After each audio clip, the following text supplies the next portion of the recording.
Millions over the centuries and still a crowd puller. A world famous Dhamal, literally a song of merriment. So let's get ready to listen to the most celebrated and powerful Dhamaka Mast Kalandar in Girish Dhamal voice.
सबसे पहले तो मैं बहुत शुक्रगुजार हूँ करिस्टा foundation का, alliance Fosse का, शिल्पी जी, Anil ji and Zafar जी का, जो इस माहौल में भी इन चैलेंजिंग टाइम्स में उन्होंने जो अंडर प्रिविलेज्ड आर्टिस्ट्स हैं, आर्टिजन्स हैं, उनके लिए कुछ करना चाहा। एक छोटा सा इनिशिएटिव लिया अपने हम्बल लेवल पे एंड अनफॉर्चुनेटली हमारा 2020 जितना मुश्किल गुजरा था, शायद 21 उससे भी ज़्यादा मुश्किल गुजरेगा, स्पेशली जो आर्टिस्ट की फ्रेटर्निटी है, स्पेशली जो अनऑर्गेनाइज्ड आर्टिस्ट फ्रेटर्निटी है, जो स्मॉल टाइम म्यूजिशियंस हैं या जो फोक म्यूजिशियंस हैं, लोकल म्यूजिशियंस हैं, सिंगर्स हैं, दे ऑल आर सफरिंग।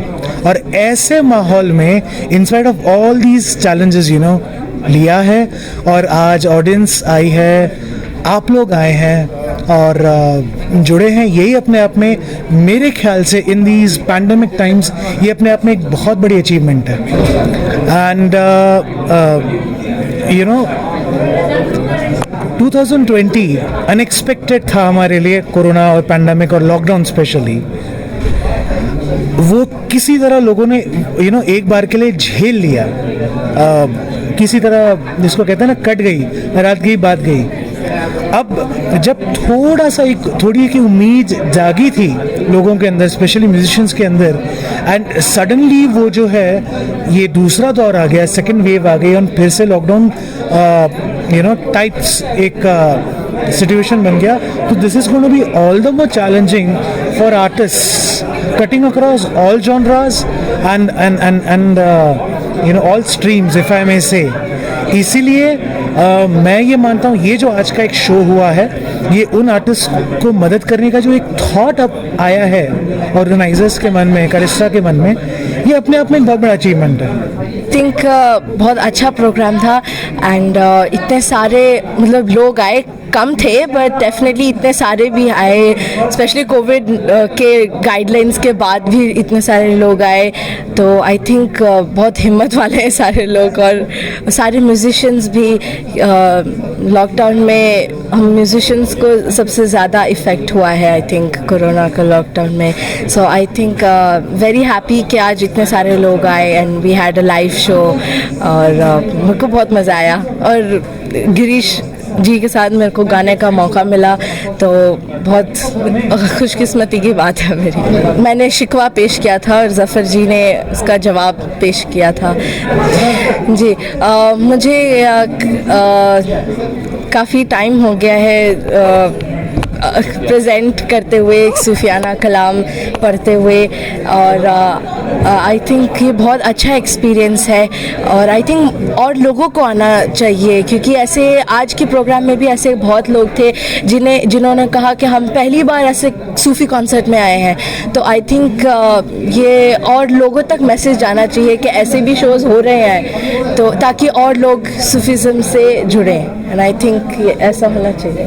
मैं फ़िलहाल उस्ताद हरिकिशन पहावा जी से सीखती हूँ, और मेरे दिल्ली में उस्ताद जो हैं उस्ताद तनवीर अहमद खान जी, और मैं पाकिस्तान में उस्ताद जी से सीखती हूँ, उस्ताद गुलाम मुस्तफ़ा खान साहब। तो मैं कोशिश करती हूँ जहाँ तक पॉसिबल हो कि थोड़ा सब अच्छी चीज़ें सब उस्तादों से लेके उसे अपने अंदाज में पेश करूँ। आज मैंने कलाम पेश किया था नाज ख्यालवी साहब का, तुम एक औरत अंदा, उसकी 2 लाइनें सिर्फ। हो भी नहीं और हर जा हो भी नहीं और हर जा हो भी नहीं और हर जा हो, तुम एक गोरख धंधा हो, तुम एक गोरख धंधा। और मैं आपको छाप तिलक की कुछ लाइनें सुनाऊंगी। छाप तिलक सब छीनी रहो से नैना मिलई के, नैना मिलई के, नैना मिलई के, छाप तिलक सब छीनी रहो से नैना मिलई के, छाप तिलक